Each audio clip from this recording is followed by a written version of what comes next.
the McAlvany Weekly Commentary, covering monetary, economic, and geopolitical news events.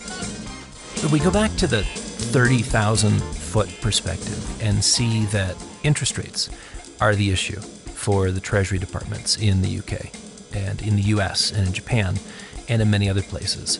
So we have this convergence ahead of us between fiscal mismanagement, and the bond vigilantes are sniffing this out. Combine that with financial market frailties, and many of those things are baked into the cake through shadow banking. Then include the weaponization of capital at an inflection point, and we are not there. The global market's desire to opt out of risk. Where do you go? Now here are Kevin Orrick and David McAlvany.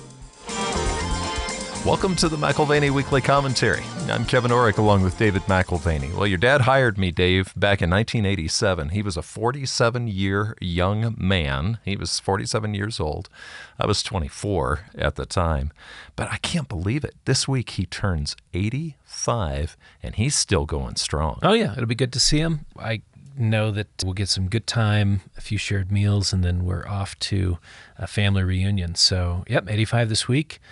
And then on to a little kind of rest and relaxation, but it's just fun to be with family. You know, I don't know that we're going to talk about these things that we're talking about today with Don because there's so little time, but what would he think about Democrats thinking that inflation going forward is going to be 9.4% and Republicans think it's going to be 1%? Has he ever seen a division like what we're seeing now? Well, I think the nature of politics is to be panicked if your people are not in power. Yeah. And so what is consistent is there's always half the country that's planning on moving to Canada, and the other half of the country is figuring that now things are better again, and then it flip-flops. So I think the only difference is the color of your jersey. Isn't it funny how we do pick sides? Well, I guess to be objective, we probably ought to even that out somewhere in the middle. Expectations of inflation probably somewhere between 9.4% on the high side and 1% on the low. Yeah, the Conference Board Consumer Confidence last week had a positive surprise. Friday's University of Michigan numbers were not as sanguine, but still improved. It was the inflation expectations component that came down, but to your point, strikingly different depending on who you ask. 1-year expectations for Democrats, 9.4% is the annual inflation rate, which is expected. And for the GOP, inflation expectations of 1%. So again, this contrast of we're nearing nirvana or we're nearing, some version of hell. Well, what do you think about tariffs then? You think they're going to add to the inflationary impact? Well, I think that U.S. inflation metrics, this is where last week was also interesting and improved. If you're looking at the Fed's favored PCE metric, and tariffs may yet have an inflationary impact, but at least for April, it fell to a 4-year low, with the supercore hitting its lowest reading since March of 2021. So when we look at bond markets and we see how cautious they are, it's really not inflation that's the primary pressure point. Fiscal sustainability seems to be the issue. In the U.S., we had TLT, which is the 20-year bond ETF, lost 3.57% for the month of May. And that basically rates go higher, bond prices come down. And that's what the bond market is suggesting, is we have reasons to be concerned. But as I said earlier, it's not inflation per se. So actually, Supercore, the reading, if you're looking at month over month, was negative 0.023, almost a rounding error. But you could read it as deflationary. The Fed is unlikely to do anything about that. They're going to say we need more data. Fair enough. And May inflation readings will capture a larger time frame impacted by tariffs. So, perhaps an upside surprise in May. You had said fiscal sustainability may be more important right now than inflationary expectations. But I think we should talk today about any kind of debt payability or sustainability, even beyond the fiscal sustainability. Yeah, certainly corporates have their issues as well, and the rage today is private equity, private credit, leveraged loans. One more thing just from an economic standpoint, we've got a full week this week, lots of data. I wonder how this week's ISM manufacturing data will factor into the Fed's thinking. Again, they're data dependent, quote unquote, but we had the PMI index, which dropped to 48.5 in May. That's below the April reading of 48.7. 48.5, that compares to what was expected, 49.3, We're now at 6-month lows. This is the fourth time in a row we've had a lower than expected reading. So again, if you're thinking, well, if there's an economic concern, perhaps the Fed will lower rates. We'll see about that. And sometimes we're watching things on an economic scale where we're like, okay, if all things continue the way they are, we can watch for inflation, we can watch for fiscal sustainability. But what happens when there's a Pearl Harbor kind of event, Dave, over not anywhere near the economic markets or the financial markets? Look what happened to Russia this week. I mean, gosh. Yeah, broadly, you can split risks into two categories, endogenous and exogenous. The endogenous is we did it to ourselves. Right. In other words, the problem came from inside. Printed too much money, whatever. Too much debt, what have you. Exogenous, or from the outside, would be those things that you weren't really expecting. Yeah, and I think the most interesting and worrying aspect of the Ukrainian attack on the Russian strategic bombers was that the drones were concealed in shipping containers. I'll give you a quote. It shows that Ukraine has managed to weaponize the global logistics system. It's an interesting observation from one contributor on Twitter, or X. And Bill King added further color to that, saying that China is the big cheese of shipping containers. And it makes you think twice about what we import. Ukraine was able to get their containers to within a very short striking distance of hardened military targets. And that is getting those shipping containers through a war zone. So we have 41, I think was the final count, of 150 bombers gone. $5 to $7 billion in damages in a fleet that hasn't been added to since 1993. And Drudge, that was the headline, Russia's Pearl Harbor moment. Well, and you think about how unpredictable some of these things are. Remember the cell phone incident with Israel, the cell phones that exploded, and then the Russians last year when they crawled through that pipeline over into Ukraine.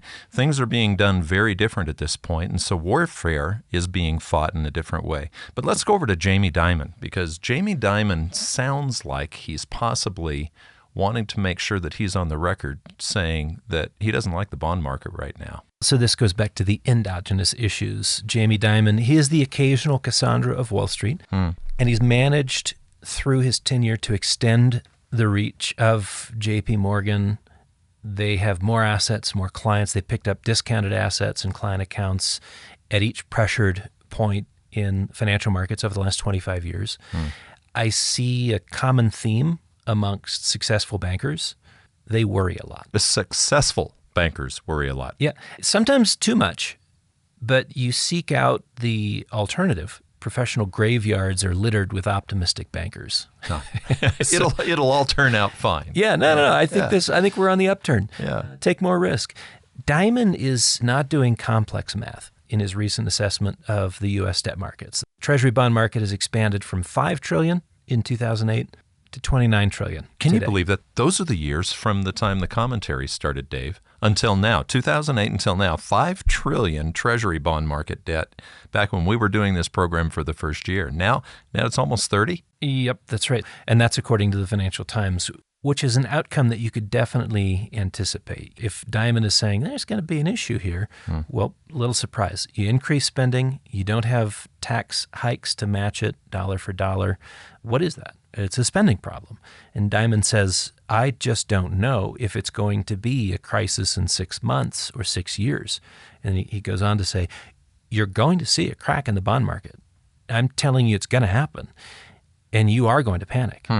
And and then he goes on to say, but we're not going to panic and we're going to be fine. And I think you're right. There is sort of a just for the record, we told you it was coming. And it's okay because the occasional Cassandra, even if you get it wrong, you only have to get it right once to be written up in the history books as the guy who saw it coming. But he's not alone in the room. You've got other guys saying similar things. Well, that's right. Goldman Sachs COO John Waldron echoes the concern. He says the big risk is long-run rates continuing to back up, and the cost of capital in the economy rising and fundamentally becoming more of a brake on economic growth. One man looks at financial market panic. The other is looking at the economy with less oxygen than it needs to thrive, but both this consistent theme of endogenous, we did it to ourselves. Yeah, but these guys are bankers. They actually have to follow certain regulations. There's an entire non-banking world out there, Dave, called shadow banking. Yeah, in a moment we'll talk about the shadow banking industry, thinly regulated, opaque, highly levered, and growing to a point that you've got European regulators on edge, whether it's the Bank of International Settlements or there's 3 or 4 other organizations within the EU which are looking at commercial banks, looking at their exposure to different products within private credit and private equity. Interest rates are at the center of risk in this space, the shadow banking space.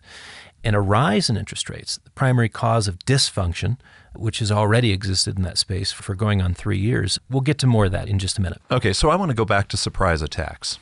Surprise attacks, whether it's a cell phone attack or a drone attack that comes out of shipping containers. Sometimes a big, beautiful bill might have a surprise attack or two built into it. And I think that's starting to become apparent. I love the way Gillian Tett started an article in the Financial Times this last week. She said, when I started in journalism, I had someone give me the advice. When you're looking through a big piece of legislation, what you're really looking for is the bombs that no one really sees. So, again, she's one of my favorite contributors at the Financial Times, and she dove deep into the big, beautiful bill, pointing out the financial equivalent of an IED. It's There's there. The bomb. Exactly. Section 899, which colleague Morgan Lewis discussed in last week's Hard Asset Insights. It allows the U.S. Treasury to impose penalties and taxes on foreign-held U.S. assets. And it's described by some lawyers as a revenge tax, with holdings of up to 20% on U.S. assets held by foreigners. Deutsche Bank analyst George Saravelis said that Section 899 challenges the open nature of U.S. capital markets by explicitly using taxation on foreign holdings of U.S. assets as leverage to further U.S. economic goals. So you've got Gillian Tett. Her greatest concern is that this clause allows the Trump administration to turn a trade war into a capital war. Yeah, so in other words, we're not just tariffing, we're basically possibly taking. Yeah, what is the gravest consequence of a trade war turning into a capital war? You just create more reasons for the U.S. capital markets to be unattractive, and the upward pressure on interest rates is all but inevitable. Regardless of the Fed rate-setting mechanism, like it or not, we here in the United States need foreign capital to finance our budget deficits. And if we go about discouraging overseas investors from doing so, it drives capital elsewhere. And it's at a time when we need those funds to keep a lid on interest rates. Yeah, we were talking about being able to sustain our ability to pay. And we've said this for years, and Dave, you've taught me this. If you need to read a 300 or 400 or 500-page book on interest rates, what you're really reading is the cost of money. And when money's expensive, things go down. Things go badly. And when money's cheap, like what we've experienced pretty much our adult lifetime, things go up. We've got a guest on the commentary at the end of the month, and we'll explore a little bit more of sort of the nature of economic warfare in the current context. Very excited to do that. But when you think about interest rates, the level is one thing. The velocity of interest rates to the upside, that's another. And the velocity of interest rates to the upside will define the velocity of equity and bond market volatility to the downside. And in that sense, we have not escaped the 60-40 trap. And that is the classic allocation, 60% stocks, 40% bonds, or as you mature, you shift that around to having less quote-unquote risk in fixed income. So to many investors, they still are of the belief that bonds are an offset to equity risk, creating that balance, creating the 60-40 ideal portfolio mix. And they're forgetting that the cost of capital coming down, interest rates decreasing over the last 40 years, have put both of those assets on an upward trajectory through the last cycle, and the correlation works in reverse. I think sometimes many stockbrokers have been taught this, and they'll teach their clients this, that stocks are almost like a boat by the dock. You step into the boat every once in a while, and then sometimes you step over into the dock. Maybe you keep 60% of your weight on the dock and 40% in the boat, or vice versa. The problem is, this is a dock that sinks. You're talking about the boat and the dock sinking at the same time. I had a great call with 2 clients this last week, and we were talking about needing to set aside some funds for a dock repair because when the storm hit, wasn't good for the boat, wasn't good for the dock. Well, that perfect timing then. Yeah. Both assets can circle the drain at the same time. Stocks and bonds. That's right, for the same reason. So if financial institutions have already begun diversifying away from U.S. assets, foreign financial institutions, there is now an 899th reason to do so. You've got a pressured currency, the U.S. dollar, higher rates, and that combines with sort of the Damoclean tax sword hanging over foreigners' heads, assuming that they get this big, beautiful bill passed and they keep in the Section 899 piece. So you put those three things together, currency under pressure, higher rates, and then potential tax liability on top of it, and you're talking about foreigners considering their investment options, reconsidering where they deploy their capital. Every unit of investment from overseas that opts for a different venue is a unit of investment that the U.S. Treasury has to find from someplace else, somewhere else. Given, of course, that spending cuts are as scarce as hen's teeth, and so they continue to need someone to finance the deficits. Deficits are still very much on the rise. So who will be the person holding the IOUs? We talked about the bond vigilantes last week. Well, sure. That's the thing. This is a volunteer market. People are not forced to buy our debt. It's a volunteer market. What we're basically saying here with this 899th, let me explain it back to you so that I understand it. What they're saying is you have the possibility of, if you're not popular with the U.S. Treasury, losing 20% of your asset. Yeah, and let's make it discriminatory. Let's say, for instance, that we don't get what we want with the Chinese. Right. It wouldn't be uniformly applied. It doesn't have to be uniformly applied. We may, for any Chinese capital in the United States, charge an extra percent, 20%, 5%, whatever it is. It can be up to It's like 20%. a mafia kiss. You know what I'm saying? Where you get kissed on both cheeks and that's it. You can stay in the neighborhood, but it's going to cost you.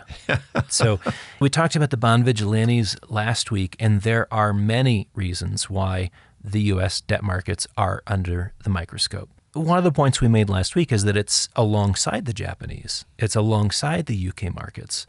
Now, specific to the U.S. markets, and this is where that Section 899 is really important, specific to the U.S. markets is that a further weaponization of financial instruments creates a political choice for our creditors and for overseas investors. Just as the weaponization of reserves in 2022 recalibrated central bank reserve manager allocation choices, and what was that in favor of?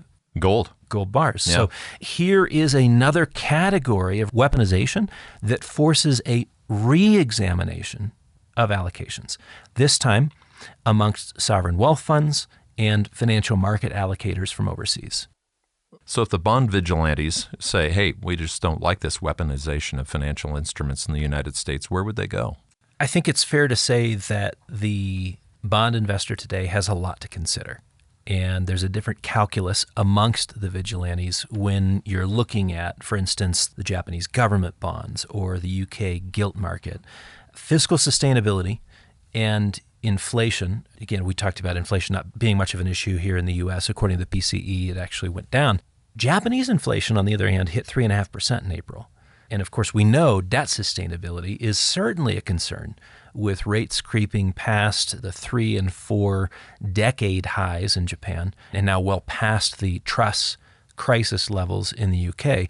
But whatever the considerations by the bond vigilantes, the demand for higher compensation is there when they see elevated risk. And we do see that extending across the globe. Well, this is just simple, but you raise interest rates on what you're paying. When you're borrowing money, you pay a higher interest rate to attract more money into your ability to borrow. I mean, there should be an increased inflow to the U.S. Treasury if they're paying higher rates. Traditionally, that's the case. That's the normal correlation, is that higher rates attracts capital into those higher rates, and you actually have support for the currency. The Financial Times points out that pressure on bonds, where prices drop and yields go higher, usually attracts an inflow of capital to capture the increase in cash flow. And as we pointed out last week, bonds and currency weakness occurring at the same time is a vitally important signal. So interest rates are rising, but it's not enough to keep the currency strong. That's right. And the Financial Times agrees with this. This is the kind of the conclusion we came to last week, supported by the FT in this week's article. So you typically see, and this is what they had to say, you see this kind of a lower currency value, higher bond yields in emerging market debt, but not in a market like U.S. Treasuries. In essence, they're saying we're starting to behave like an emerging market country. At least the bond market and our currency markets are reflecting the normal behaviors of an emerging market economy. Which is hardly a reserve currency, the old as good as gold U.S. dollar. Yeah, so the dollar declined since Liberation Day back in April, almost 5% lower, combined with a 26 basis point uptick in the U.S. 10-year Treasury. It's concerning. Yeah. The article was titled, if you're interested in reading it, Dollars Correlation with Treasury Yields Breaks Down.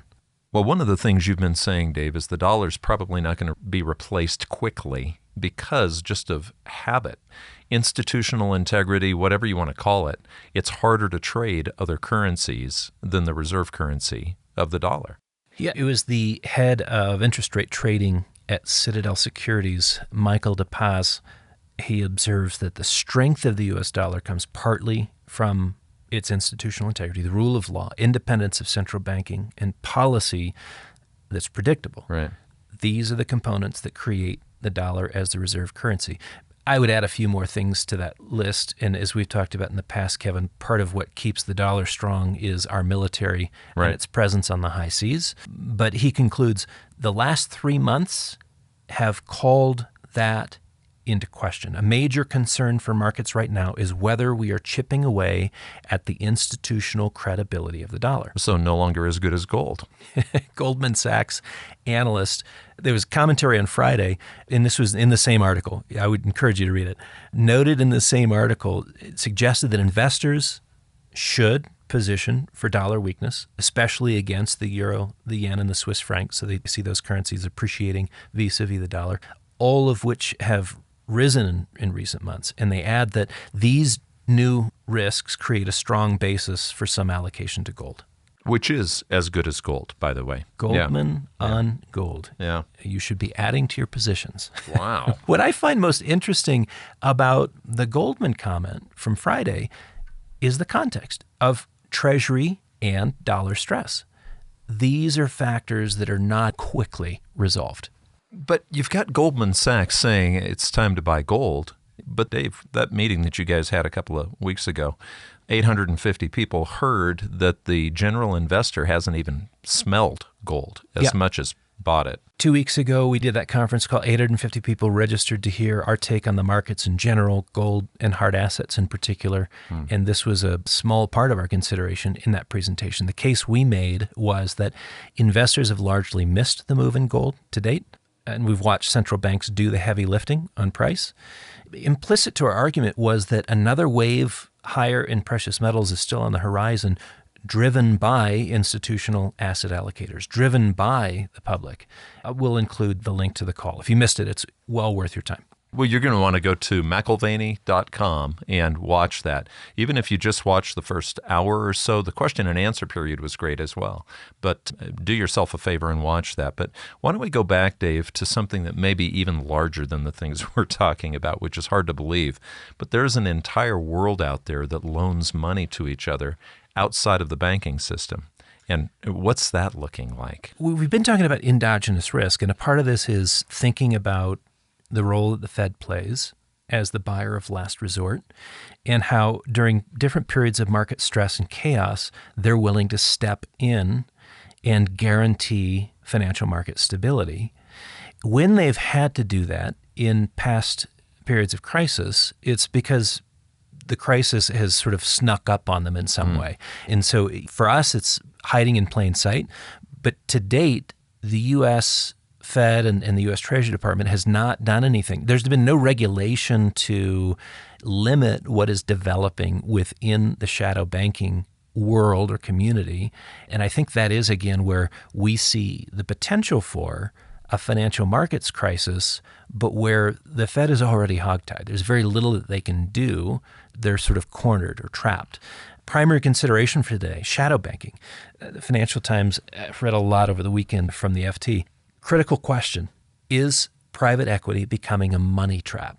And I think the better question is, when did private equity become a money trap? That's the better question. And I'd answer that by saying 3 years ago. 3 years ago. You might ask, why are we talking about private equity in the context of shadow banking?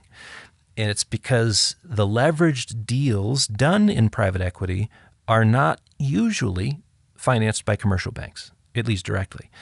There is a lending system outside the regulated lenders, and that's why it's called shadow banking. Wall Street loves to creatively concoct financial instruments.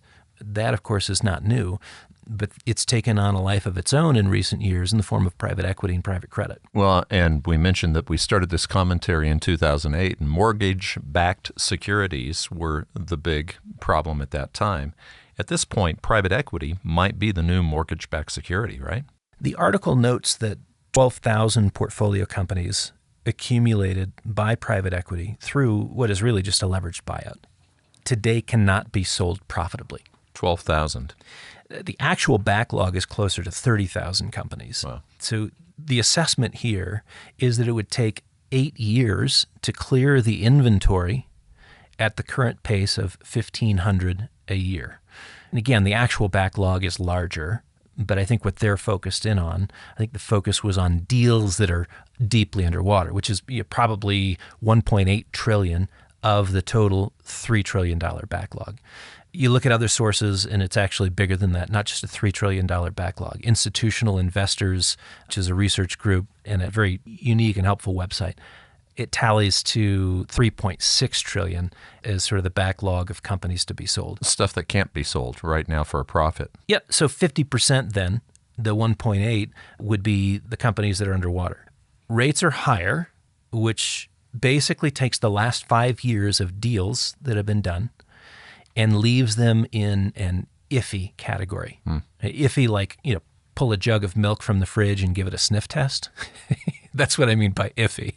It reminds me of when Bear Stearns tried to sell its toxic debt and could not. And it was such a small fund, $400 million. It didn't seem like a big deal at the time. Right. But that was the beginning of, have you checked your sell-by dates? That was the sour milk. Yeah. So private equity has underperformed the S&P 500 on a 1 year, on a 2 year, and on a 3 year time frame, according to McKinsey and Company, which has created some anxiety in the pension community, where groups like Yale and Harvard have pushed the allocation ceiling in the private equity category to 40% of assets. Gosh, Harvard, Harvard's got some troubles in many places. Right. Well, what yesterday seemed reasonable is today being viewed as, and this is to quote the Financial Times, a massive over-allocation to a very illiquid asset class.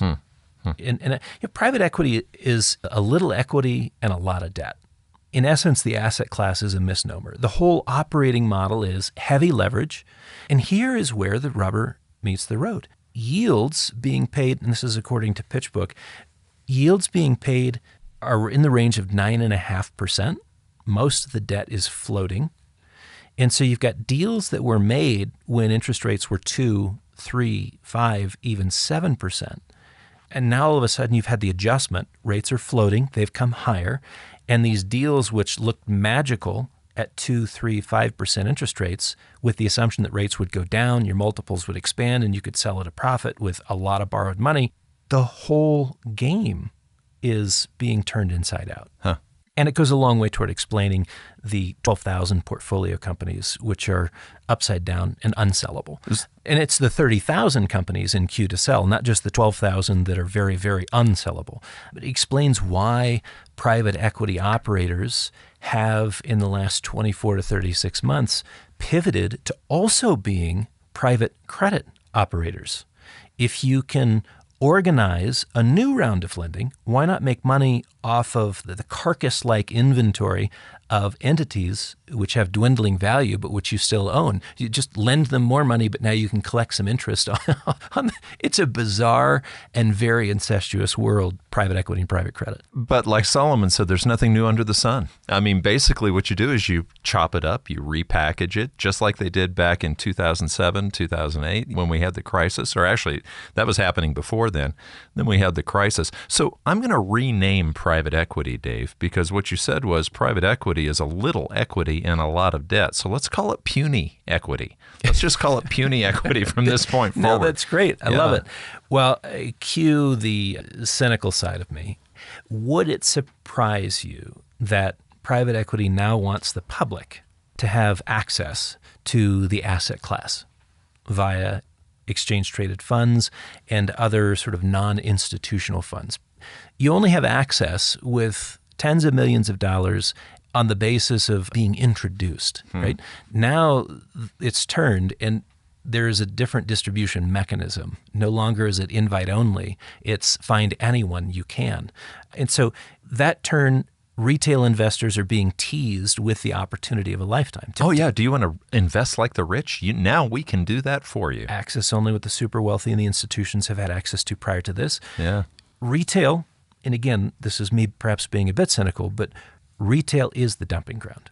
You've seen it, Dave. Back in the days when you were a stockbroker, it's a little bit like you got to move the fish. It's starting to smell, right? Yeah, and hedge funds, I remember talking to a gentleman out on the East Coast, and he's like, this is great. You know how much money is going to come into the hedge fund community. This is the place to be. I'm like, what are you looking at?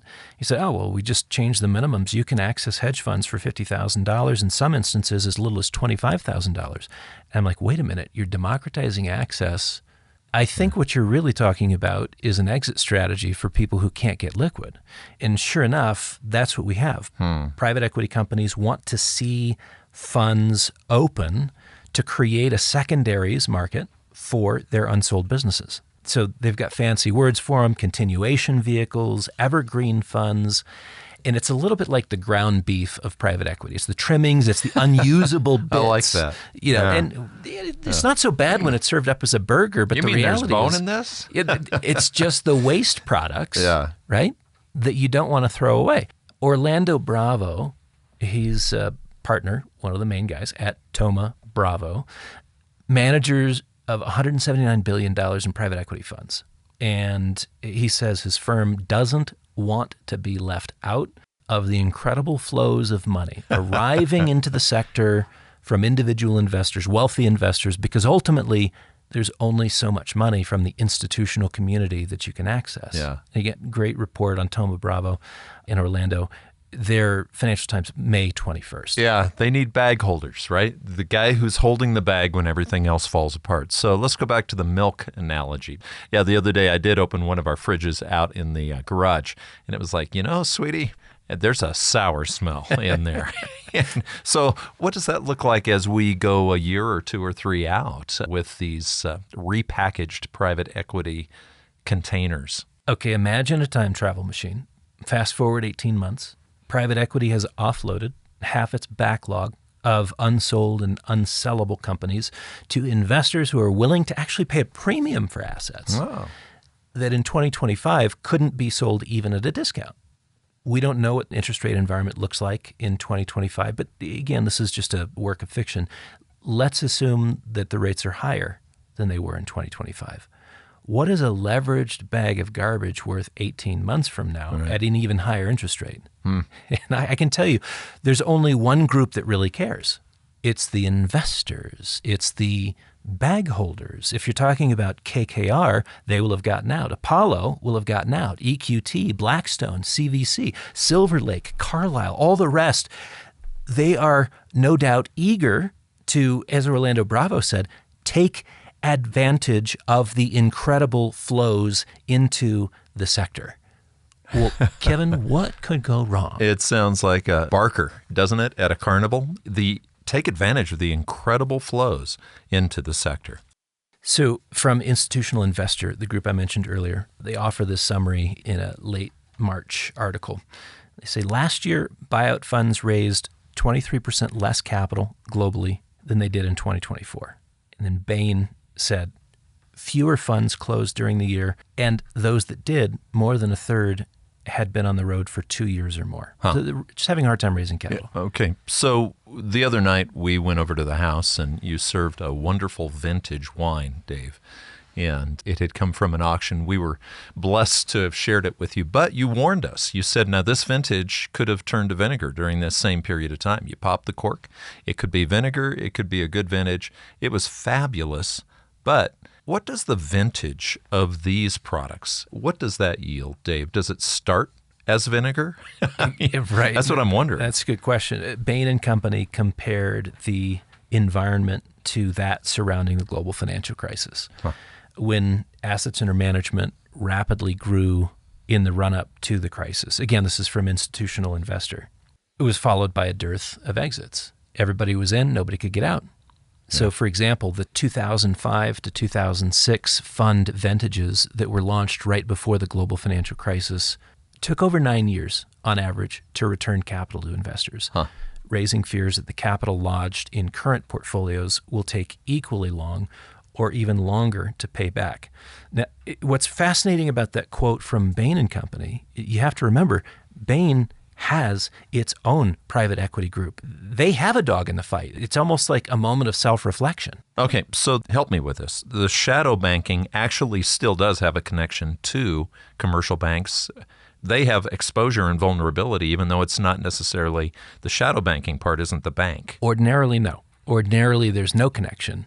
What has happened in recent years is that commercial banks have been losing market share to Wall Street firms that are using these sort of shadow banking techniques and tactics.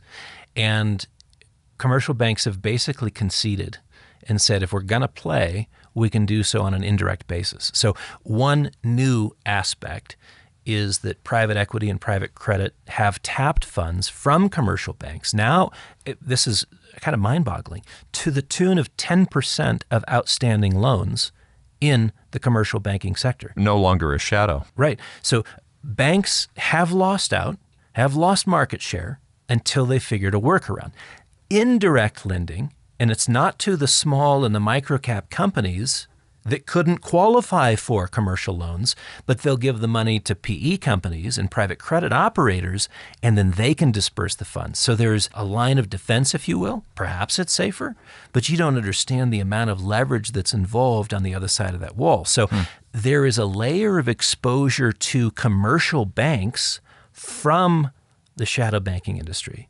But it's also popular. This is, one other dimension of risk in the financial markets.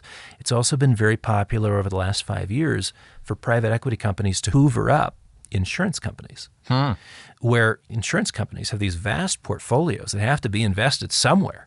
You've got the proceeds coming in from insurance contracts, and until they're paid out, those are the long-term liabilities. You've got a long period of time where you can invest the funds.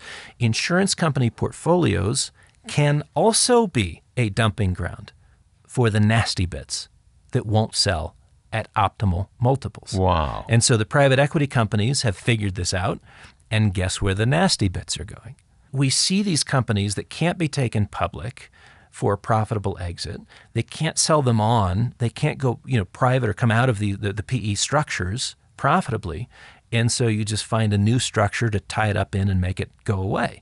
Buy an insurance company, sell your private equity portfolio companies into the insurance company's bevy of long-term assets, collect your fees, call it a success story, and let the rot be discovered in a different domain once you no longer have that vintage on your books. So Churchill was right. The further you can see backwards into history, the further you can see forward. I mean, this is really not new. But let's go back, because full circle, we were talking about the price of money, which is interest rates.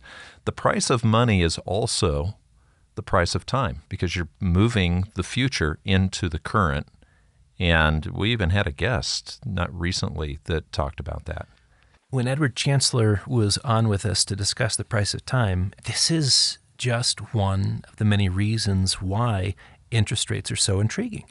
In this case, we're talking about a different kind of time, the time it takes for the fuse to burn down to nothing.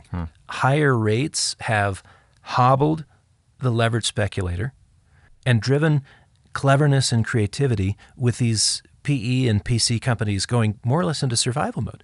The retail public is being prepped to take on the unwanted liabilities, assets, if you want to call them that, of the private credit and private equity marketeers. So they've got their evergreen vehicles. They've got their continuation vehicles. They've got secondaries.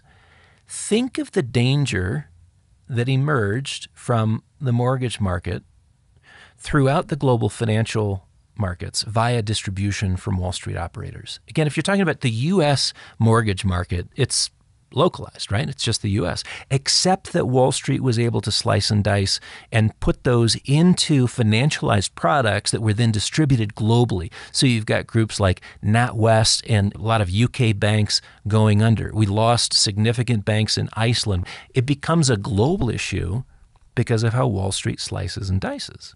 And so this is where I think of a similar play today. Insurance companies, commercial banks, and of course your Wall Street 2 and 20 guys, they're all at risk. We are at the stage of the game where offloading risk is critical and they are motivated to do it. Someone knows something. Someone does not. Who do you think has the better information in this case, the seller or the buyer? Yeah, so Dave, there are people, the people who do know something. A lot of times they can be out in time. You remember James Grant wrote a book on the man during the period of time of John Law. He was able to get in and out in time and become very, very wealthy right before everybody lost everything. Richard Cantillon. That's right. That's right. But the funny thing is, then he saw people continue to make money. And even though he thought, this is a total fraud, he just couldn't bear other people making money, and he wasn't too. So he put money back in. He FOMO'd. Oh, he totally FOMO'd. Fear of missing out. And he lost the money. I mean, he was in, he was out, and then he couldn't help himself. He was back in, and he got spanked. Wow. We go back to the 30,000-foot perspective and see that interest rates are the issue for the Treasury departments in the UK and in the US and in Japan and in many other places. So we have this convergence ahead of us between fiscal mismanagement, and the bond vigilantes are sniffing this out. Combine that with financial market frailties, and many of those things are baked into the cake through shadow banking. Then include the weaponization of capital and the global market's ultimate desire at an inflection point, and we are not there, but the global market's desire to opt out of risk. Where do you go? There's 899 reasons to say gold, Dave. I mean, at least. Well, at least one reason, and maybe 899. Yeah. Dimon says, I just don't know if it's going to be a crisis in 6 months or 6 years. And, this is what we mentioned earlier. You're going to see a crack in the bond market. I'm telling you, it's going to happen, and you're going to panic. Kevin, maybe the occasional Cassandra of Wall Street has this one figured out. You've been listening to the McAlvany Weekly Commentary. I'm Kevin Orrick along with David McAlvany. You can find us at McAlvany.com, McAlvany.com, and you can call us at 800-525-9556. This has been the McAlvany Weekly Commentary. The views expressed should not be considered to be a solicitation or a recommendation for your investment portfolio. You should consult a professional financial advisor to assess your suitability for risk and investment. Join us again next week for a new edition of the McAlvany Weekly Commentary.